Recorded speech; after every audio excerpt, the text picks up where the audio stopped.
Hello, class. I hope everyone had a great Thanksgiving. I know I did. I got a couple days off work. And as you can see, the drop in temperature has somewhat improved my wardrobe. But don't get too excited yet. It's a dirty job that I do, and this stuff won't stay clean for long, and I've only got two of these nice sweaters. So, I do with what I can. As we enter week 2, I looked at the assignment and had to think long and hard about what I wanted to talk about. Because with almost 10 years in the military and living in Hawaii, and I've done a lot, so it was hard to focus on just one thing that I could really talk about. I mean, I could talk about a lot of things, but it's hard to just pick one. So what I did was I thought about all the stuff that I've done, and I focused on an event that has stuck with me and that I'm proud of and that I could talk about without having to edit too much, because anybody that's been in the military knows that it's not always a family-friendly affair.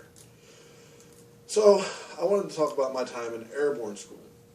Anybody that's been there knows that it's a fun school, and it's a school you have to be very, very brave to complete sometimes, especially if you're somebody like me who's afraid of heights. And I am afraid of heights. The only reason that I attended airborne school was because I had the opportunity, and as an NCO, I made the decision that any school that my soldiers could complete, I could complete too. So I got a soldier that had his airborne wings, so I went for mine. I got there, and the first week is ground week, which is pretty basic. You don't get high off the ground, so my fear of heights didn't really affect me too much. Now, when we started getting into tower week and, jumping from the 34-foot tower, that's when I started having issues. Now, they say 34 feet is the limit to where a person's fear of heights kicks in. And anything over 34 feet is pretty much the same. So, every time we would do the tower, my first jump, because you jump out of the tower and you slide down this, almost like a zip line. But my first jump, every time, no matter how many times we did it, I would come out like a rag doll, with my legs flailing like I was Wile E. Coyote running over the cliff. So, needless to say, I always feared that third week, which is jump week, when you're actually 1,200 feet in the air in a military aircraft with a piece of silk attached to your back that's supposed to carry you safely to the ground. Now, when jump week came, I was on one of the last chalks of the day. For those of you who don't know, a chalk is the flight, the group of people that have to actually jump out. I was on one of the last chalks of the day, so I got to see everybody go, and I got to hear all the horror stories as they came back.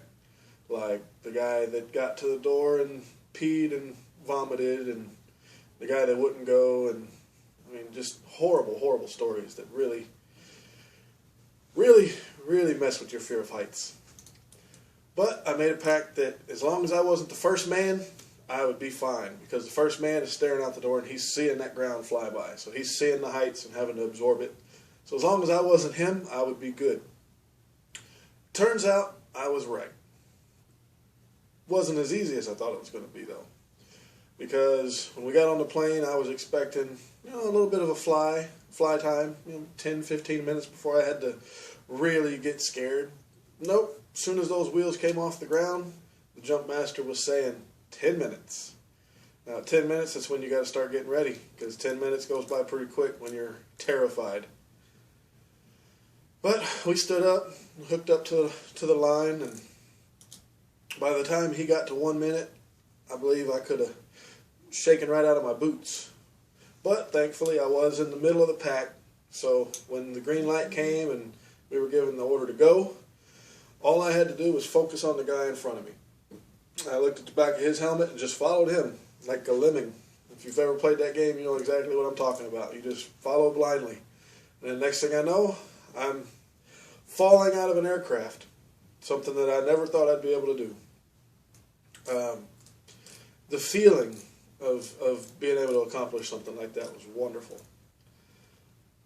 But when I hit the ground, I just laid there and stared up at the sky, thanking the Lord, and really proud of myself.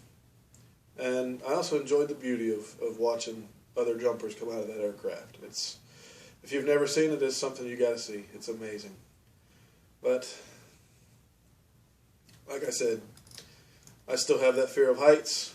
But if I got the chance to jump again, I would take it in a heartbeat.